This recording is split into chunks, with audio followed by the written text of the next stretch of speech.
सैयद अहमद खान या सैयद अहमद खान ने भी इस चीज़ को बोला था, और उन्होंने इस चीज़ को लिखित, जो लोग कहते हैं 1885 में जब कांग्रेस बनी उसमें मुस्लिम जो लीडर थे उनको रिटर्न में भेजा था लेटर कि आप कांग्रेस को छोड़ दीजिए। उनकी विचारधारा दूसरी थी, उनका सोचना ये नहीं था कि हिंदू मुस्लिम साथ नहीं रह सकता है।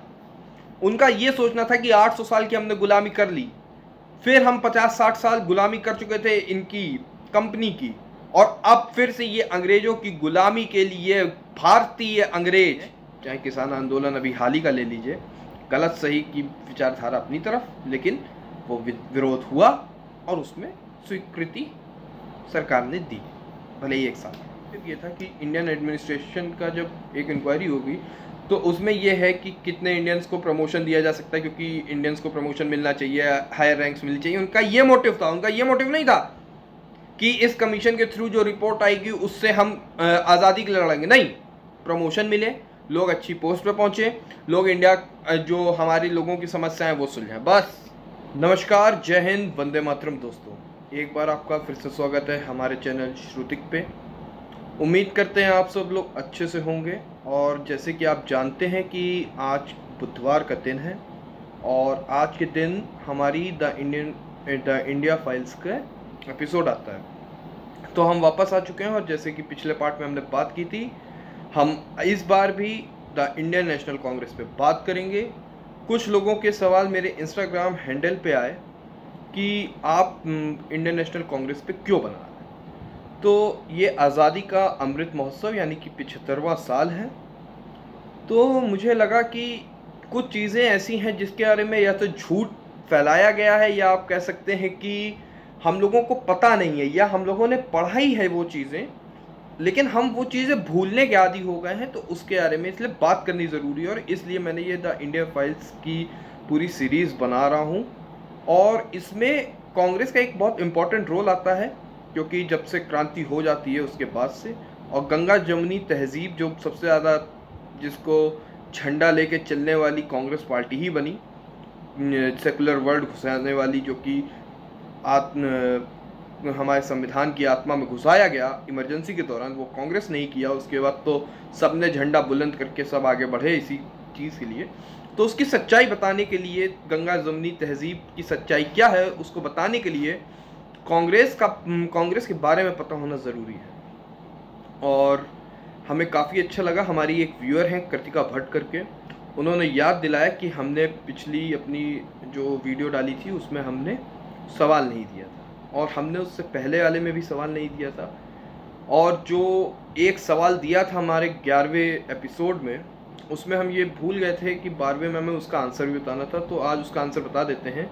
हमने पूछा था who was the first president of Indian national Congress. तो इंडियन नेशनल कांग्रेस का पहले प्रेसिडेंट, जैसे कि हमने पिछली वीडियो में बात की थी, वोमेश चंद्र बनर्जी जी थे। उनको उमेश चंद्र बनर्जी भी बोल सकते हैं।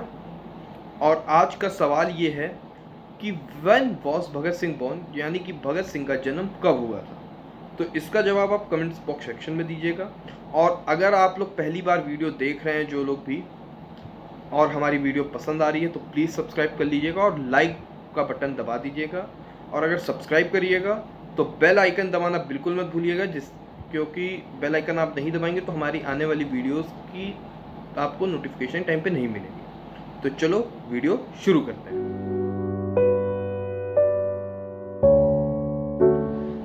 तो अब हमने जैसे कि बात की थी कि 1885 में 1885 में कांग्रेस बन चुकी थी।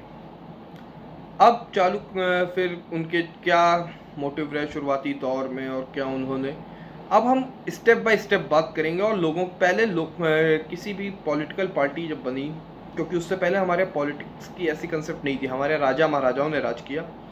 उसके बाद हम गुलाम हो जाते हैं और हम 800 साल मुसलमानों की गुलामी करते हैं, गुलाम रहते हैं। कुछ लोग उसको लीगल मान लेते हैं कि लीगलाइज था वो राज, उन्होंने हराया था हिंदू राजाओं को, लेकिन वो लीगलाइज नहीं था, क्योंकि वो बात अलग है। लेकिन वो जो कैलिफेट सिस्टम या खलीफत सिस्टम, खलीफा बोला जाता है, उनका ही शपथ लेते थे जो यहाँ दिल्ली की गद्दी में बैठते थे। तो वो वहाँ की शपथ लेते थे, मतलब उनके नाम की कस्में खाते थे, उनके अंडर मानते थे अपने आप को कि वो यहाँ पे उनका राज प्रेजेंट कर रहे हैं। तो वो तो मतलब बाहरी विदेशी ताकत हो गई। वैसे भी विदेशी थे भाई, कोई यहाँ के तो थे नहीं। जो भी आए, चाहे बाबर आए हो, चाहे जो भी आए हो यहाँ पे राज करने, खिलजी से लेके कोई भी हो, तो वो सब तो बाहर के ही थे। तो बाहर के थे तो बाहर ही के बोले जाएंगे। और आप इस देश के थे नहीं, तो आप लीगल राजा थे नहीं, तो हम आपकी गुलामी ही कर रहे थे। उसके बाद अंग्रेज आ जाते हैं और फिर कांग्रेस पार्टी जब बनती है तो सबसे पहले समझते हैं कि जो बहुत गंगा जमनी तहजीब की बात होती है, तो पहले जो बहुत सेकुलर पार्टीज जिनके लिए झंडा बुलंद करती हैं, जिनके लिए झंडमदार बनती हैं, उनके ही लिए वो है मुसलमान। तो मुसलमानों का क्या मानना था? तो मुसलमानों के जो ज़्यादातर लीडर्स थे, मुस्लिम लीडर्स, मतलब मैं पॉलिटिकल लीडर्स की बात कर रहा हूँ, जो कि एक पॉलिटिकल थिंकिंग होती है आदमी की, क्योंकि हमारे यहाँ पॉलिटिकली राज किया जा रहा था और फिर हम क्राउन के अंडर आ चुके थे। तो और कंपनी राज की वजह से हमारे कई चीज़ें बदली थी। तो होता क्या है, जब कांग्रेस बनती है तो बहुत जो एएमयू वाले नहीं है, सैयद अहमद खान, इन्होंने भी विरोध किया था। ना केवल मुस्लिम लीडर्स जो पॉलिटिकल लीडर्स थे, बल्कि मोस्टली शायद ही इक्का दुक्का लोग थे जो कि कांग्रेस के सपोर्ट में थे मुस्लिम कम्युनिटी से। बाकी as a whole Muslim community इनके खिलाफ थी।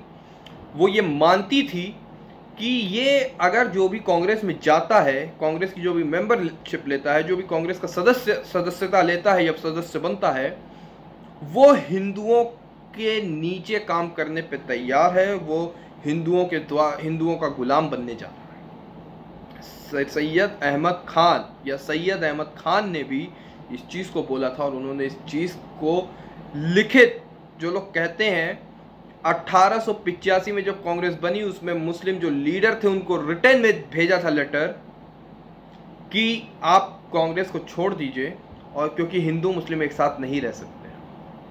और 1883 में, मतलब 1883 में वीर सावरकर का जन्म हुआ था। 1885 में वो 2 साल के थे जब ये हिंदू मुस्लिम साथ नहीं रह सकते हैं, सैयद अहमद खान जैसा आदमी तब कह दिया था। ठीक ना? तो जो लोग कहते हैं कि बंटवारे के जिम्मेदार वीर सावरकर थे, उनको इस चीज़ पे ध्यान देना चाहिए।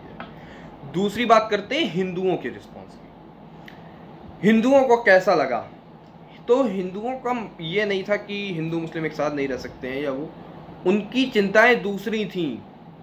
जो हमारे चाहे जो लीडर्स थे, पॉलिटिकल लीडर्स थे, या जो रिलीजियस लीडर थे, उनकी विचारधारा दूसरी थी। उनका सोचना ये नहीं था कि हिंदू मुस्लिम साथ नहीं रह सकता है। उनका ये सोचना था कि 800 साल की हमने गुलामी कर ली, फिर हम 50-60 साल गुलामी कर चुके थे इनकी कंपनी की, और अब फिर से ये अंग्रेजों की गुलामी के लिए भारतीय अंग्रेजों का मतलब जो थे भारतीय, लेकिन अंग्रेजी कल्चर को अपना चुके थे, अंग्रेजी बोलते थे, अंग्रेजी पहनावा पहनने लगे थे, और अंग्रेजों की तरीके उनके विचार हो चुके थे। वो इस देश को बर्बाद कर देंगे यहाँ पे वेस्टर्न कल्चर लाके, यानी कि वेस्टर्न की सभ्यता लाके या पश्चिमी सभ्यता लाके। इस चीज़ की लड़ाई थी। उन्होंने इस चीज़ का विरोध किया, और इस चीज़ का विरोध सच्चाई भी थी, क्योंकि ये इसको बनाने वाला, कांग्रेस को बनाने वाला एओ ह्यूम्स था। एओ ह्यूम्स एक अंग्रेज था, और वो अंग्रेजी हुकूमत के खिलाफ नहीं कर रहा था। उसने ये कांग्रेस जो बनाई गई थी, वो अंग्रेजों ने बनाई इसलिए थी कि जो भी सोसाइटी में कुछ लोग हैं जिनको कुछ विरोध है कांग्रेस ब्रिटिश क्राउन से या रानी से, वो कुछ हद तक सॉल्व किया जा सके, जिससे कि वो यहाँ पे अपना राज कायम कर अच्छे से चला सके। ठीक ना? तो कांग्रेस ने इसलिए ही बनी थी कि जो भी आपकी समस्याएं हैं वो आप लाइए, हमको सुलझा देंगे, तो कुछ ऑपरेशन कम हो जाएगा, तो उनको लगेगा कि नहीं, ये हमारे लीगल राजा हैं। जैसे कि आज किसी को कोई समस्या होती है तो वो डिफरेंट फॉर्म्स हैं भाई, कोई सोशल मीडिया का यूज़ करता है, के ज़माने में सोशल मीडिया नहीं तो आंदोलन होते हैं, सरकारें मानती हैं, नहीं तो नहीं मानती हैं, कई चीज़ें होती हैं। कई आंदोलन सक्सेसफुल भी होते हैं जिनमें मांगे मानी गई हैं, चाहे किसान आंदोलन अभी हाल ही का ले लीजिए, गलत सही की विचारधारा अपनी तरफ, लेकिन वो विरोध हुआ और उसमें स्वीकृति सरकार ने दी। भले ही 1 साल। अब आते हैं आम आदमी क्या सोच रहा था। तो आम आदमी जो क्या कहते हैं, आप कह सकते हैं आम आदमी में वो आएगा जो केवल धर्म या संस्कृति या इस पे नहीं सोच रहा था, वो बाकी चीज़ों पे सोच रहा था। जो किसान वर्ग था या जो ऐसा वर्ग था जो कि सबसे ज़्यादा प्रताड़ित रहता हो, उसका सोचना अलग था। उसको मतलब ही नहीं था कि, एक तो उसको पता नहीं था कांग्रेस के बनने का, ना ही उसको कोई चिंता थी कि कांग्रेस बनी है कि क्या हुआ है, क्योंकि वो अपनी चिंताओं में मरा खपा जा रहा था। अब लोग कहेंगे लेकिन उनका क्या सोचना था, जो वो आम आदमी था उसका ये सोचना था कि कांग्रेस ने ना ही तो कभी गरीबी की बात कर रही थी, जो गरीबी किसानों को और मजदूरों को झेलनी पड़ रही थी, जो ऐसे नियम कायदे लाए गए थे। दूसरी बात, कोई भी स्वास्थ्य सुविधाएं नहीं मिल पा रही थी उसको, वो उसमें जूझ रहा था। लोगों की मृत्यु हो जाती थी, प्लेग फैल जाता था, कभी इनकी नीतियों के कारण बारिश नहीं हुई, सूखा पड़ गया तो उसको लगान ना भर पाने के कारण वो मरा जा रहा था, लगान इतनी ज़्यादा ले रहे थे। दूसरा चीज़, सामाजिक जो क्या कहते हैं बहिष्कार या समाज में जो ऑप्रेस किया जाता है, समाज में दबाया जाता है लोगों को, वो झेल रहे थे। क्योंकि उस समय तक कास्ट का और इतना कह के एक प्रचार किया गया था, जो कि मैं आपको बताऊंगा कि क्या क्या झूठ है उनमें से, वो भी मैं इस सीरीज में सब बताऊंगा कि कैसे हिंदुओं को दबाया गया इस देश में, वो भी बताऊंगा। तो सोशल ऑपरेशन चालू हो चुका था, ऑपरेशन जिसको आपकी समाज में हीन भावना आ चुकी थी, एक दूसरे के खिलाफ, कोई कास्ट के नाम पे हीन भावना था, किसी के बीच में धर्म के नाम पे थी। तो उसमें कई लोग ऐसे थे जो कि धर्म और जात, भाई एक किसान की जात क्या होती है, लेकिन उसको हीन भावना का सामना करना पड़ता था कि नहीं तो शहर और गांव की लड़ाई भी चालू हो चुकी थी उस टाइम तक। और चौथा था पूर्वाग्रह से ग्रसित जो ब्रिटिश गवर्नमेंट जुडिशरी और उसमें डिसीजंस ले रही थी, जो मतलब उसने पहले से जो सोच लिया वही डिसीजन दे देती थी। तो उसको क्या पता, उसने कहा कि कांग्रेस ने इन चीज़ों पे सवाल उठा ही नहीं रही है। कांग्रेस तो कह रही है कि हम ये करेंगे कि भारतीय जाएं और भारतीयों की समस्याएं सुलझाएं और वहां से कुछ लेके चले आए लॉलीपॉप, और ब्रिटिश क्राउन का हम कहें कि क्वीन लिव द लॉन्ग, यही तो चल रहा था। उसमें बड़े बड़े नाम इंक्लूडेड थे। ये उमेश चंद्र बनर्जी जी भी थे, बहुत बड़े लॉयर, मैं मानता हूँ, पढ़े लिखे आदमी थे, नो डाउट। लेकिन जो भी अंग्रेजियों का समर्थन कर रहा था या अंग्रेजों के जो राज्य था उसको यहाँ पे लीगल बताने की कोशिश कर रहा था, उसका मैं समर्थन कैसे करूँ, मैं उसको क्रांतिकारी कैसे मानूँ, मैं कैसे मानूँ कि वो इस देश की आज़ादी में लड़ाई लड़ रहा। मैं बताता हूँ क्यों कह रहा था। अब ये तो बात हो गई लोगों की कि लोग क्या सोच रहे थे, लोग क्या कर रहे थे। अब बात करते हैं जो पहला सेशन हुआ था 1885 में मुंबई में, उसमें क्या रेजोल्यूशंस पास हुए, आज इस पे बात करेंगे। और इसी तरीके आने, और उसके बाद वीडियो ख़त्म कर देंगे। और ये बेसिकली अब जो बात करूँगा मैं, हर उसमें जो अलग अलग रेजोल्यूशंस पास हुए और सारे रेजोल्यूशंस की बात करूँगा। एक वीडियो में कोशिश करूँगा कि 2-2 रेजोल्यूशंस कवर कर पाऊँ, लेकिन इस वीडियो में एक ही करूँगा। तो पहला जो रेजोल्यूशन था, जैसे कि पिछले वीडियो में बात की थी कि पूना में होना था, लेकिन मैंने झूठ नहीं बोला था, मैं गलत बोल गया था फैक्ट को। मैंने कह दिया था कि वहाँ दंगे हो गए थे, वहाँ दंगे नहीं हुए थे, वहाँ प्लेग फैल गया था, जिसकी वजह से वहाँ बॉम्बे में कराना पड़ा। तो बॉम्बे में कहाँ पे, गोकुलदास तेजपाल संस्कृत कॉलेज में हुआ था। और उसमें जैसे कि आप जानते हैं कि 72 लोग थे, उसमें 3 लोगों को पोजीशन मिली थी, जिसमें कि ए ह्यूम्स भी थे, उसमें उमेश चंद्र बनर्जी जी को प्रेसिडेंट ऑफ कांग्रेस चुना गया। अब आते हैं रेजोल्यूशन जो पास हुआ पहले कांग्रेस के सेशन।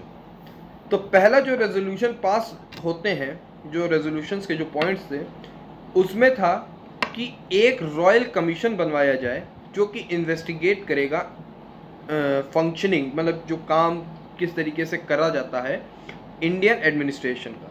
मतलब रॉयल कमीशन क्या होता है, तो रॉयल कमीशन एक ऐसी चीज़ होती थी जो कि ब्रिटिश गवर्नमेंट द्वारा एक ग्रुप कुछ लोगों को चुना जाता था, और किसी भी चीज़ के लिए, जैसे कि कोई भी चीज़ है जिस पे कि लोगों को शक है कि ये सच है कि नहीं है, उसके लिए उस पर वो इंक्वायरी करती थी। ठीक है, तो इनका ये मतलब था कि जो गवर्नमेंट एडमिनिस्ट्रेशन में जो इंडियन एडमिनिस्ट्रेशन है उसमें क्या कहते हैं इंडियंस को किस तरीके, और इसका मकसद क्या था, इसका ऑब्जेक्टिव ये था कि इंडियन एडमिनिस्ट्रेशन का जब एक इंक्वायरी होगी तो उसमें यह है कि कितने इंडियंस को प्रमोशन दिया जा सकता है, क्योंकि इंडियंस को प्रमोशन मिलना चाहिए, हायर रैंक्स मिलनी चाहिए। उनका ये मोटिव था। उनका ये मोटिव नहीं था कि इस कमीशन के थ्रू जो रिपोर्ट आएगी उससे हम आज़ादी के लिए लड़ेंगे, नहीं, प्रमोशन मिले, लोग अच्छी पोस्ट पे पहुंचे, लोग इंडिया जो हमारे लोगों की समस्याएं वो सुलझाएं बस, और अंग्रेजों का झंडा लेके कहें कि लॉन्ग लिव द क्वीन।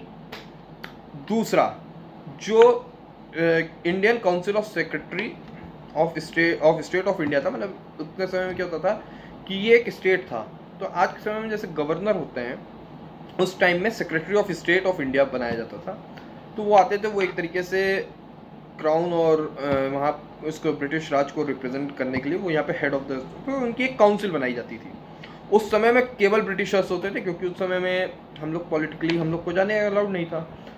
लेकिन इन्होंने क्या कहा कि उसको एबॉलिश करके एक नई काउंसिल बनाई जाए जिसमें कि इंडियंस हो। क्यों हो? क्योंकि उसमें जब आप जाते हैं तो आपको पैसा मिलता है, आप चुनाव लड़ सकते हैं, आप लोगों के नेता बनेंगे। आपको ब्रिटिश की आप क्या शपथ लेंगे? आप रानी की शपथ लेते थे। जो भी इस काउंसिल में जाने वाले लोग थे वो रानी के नाम की शपथ लेंगे। लेजिस्लेचर में जाएंगे आप रानी की शपथ लेंगे कि आप क्राउन के प्रति ईमानदार रहेंगे। और ये लड़ाई, ये कहते हैं कि हम लड़ाई लड़ रहे थे। अगर वीर सावरकर माफी मांग लेता है तो वो गलत, कि उसने माफी कैसे मांग ली। और मैं रानी की शपथ लेके मैं प्राइम मिनिस्टर बन जाऊं, जवाहरलाल नेहरू, मैं शपथ लेके मैं हाउस ऑफ कॉमन में जाऊं, दादा भाई नेहरू जी जैसे लोग, और ये लड़ाई लड़ रहे थे, और इनके लिए मेरे प्रति मेरे दिल में सम्मान होना चाहिए। और वीर सावरकर जिसने की इतनी यातनाएं सही, जो कि काला पानी की सजा काट के आए, उनको मैं वीर सावरकर नहीं, डरपोक सावरकर, तो मुझसे नहीं उतना ये दुखला। तीसरा जो रेजोल्यूशन में पॉइंट था वो था कि एक्सपेंशन और reform of imperial and local legislative council. मतलब जो एक हाई, जैसे अपने क्या होता है कि छोटे छोटे चुनाव होते हैं ना, कि भाई जैसे म्यूनसिपल होता है, तो एक लोकल लेजिस्लेटिव और एक जो इंपीरियल, जो कि यहाँ का हाई वो होता था, उसमें एक्सपेंशन किया जाए, बढ़ाया जाए, और उसमें रिफॉर्म किए जाए, उसमें कुछ बदलाव किए जाए, जिससे कि इंडियंस उसमें जा सके, उनके चुनाव लड़े और कांग्रेस के लोग वहाँ पहुँचे। क्योंकि उस समय तो कांग्रेस ही एक पार्टी थी, तो कांग्रेस वहाँ जाए, वहाँ रिप्रेजेंट करे, और लोगों की एक मुश्त, कांग्रेस का एक मुश्त राज हो जाए। और यही होता है कि ये सब परमिशन मिलती है उनको, ये सब रेजोल्यूशन के पॉइंट सरकार मानती है। इसी वजह से अच्छी अच्छी पोजीशंस में कांग्रेसी जाते हैं, और इसीलिए कोई कांग्रेसी गरीब नहीं था।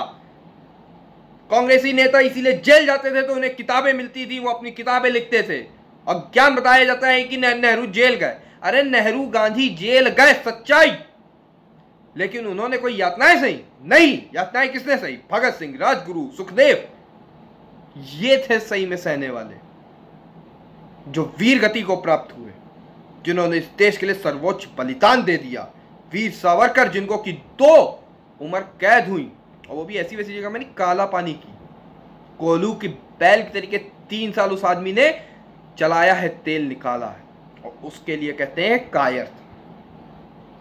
फिर था कि एक काउंसिल, एक लेजिस्लेटिव काउंसिल बनाई जाए, जो कि नॉर्थ वेस्ट प्रोविंस, ओढ़ एंड पंजाब, इन तीनों का एक स्टैंडिंग कमेटी बनाई जाए in the house of Commons. Standing committee क्या होती है कि कुछ चीज़ें ऐसी होती हैं कि जो पास हो जाती हैं, लेकिन उस पर कोई चीज़ वह क्या कहते हैं, उस पर रिसर्च और उसमें कुछ चेंजेस करवाने हो, या उनमें कुछ पॉइंट्स ऐसे हों कि जिन पे आपके क्वेश्चंस हो, तो वो स्टैंडिंग कमेटी में भेजी जाए। जैसे कि आज भी चलता है हमारे यहाँ आज भी वही नियम चल रहे हैं जो अंग्रेज बना के गए थे। आज भी हमारा देश उसी पे चल रहा है। हमने अपना संविधान बनाया, लेकिन हमने अपनी IPC नहीं बदली, और इसीलिए पुलिस एंटी पीपल है।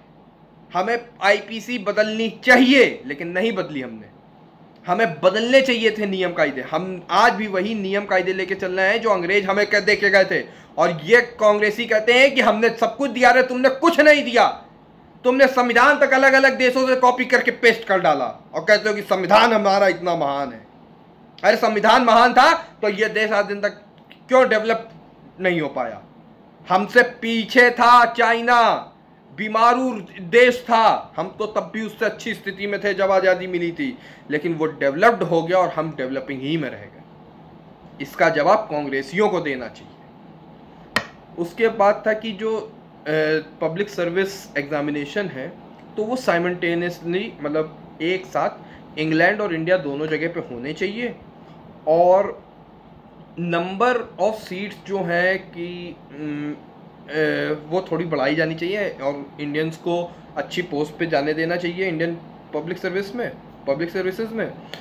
और सबसे बड़ी बात कि मिनिमम एज जो है कैंडिडेट्स की वो थोड़ी बढ़ाई जानी चाहिए जिससे कि वो पढ़ सकें।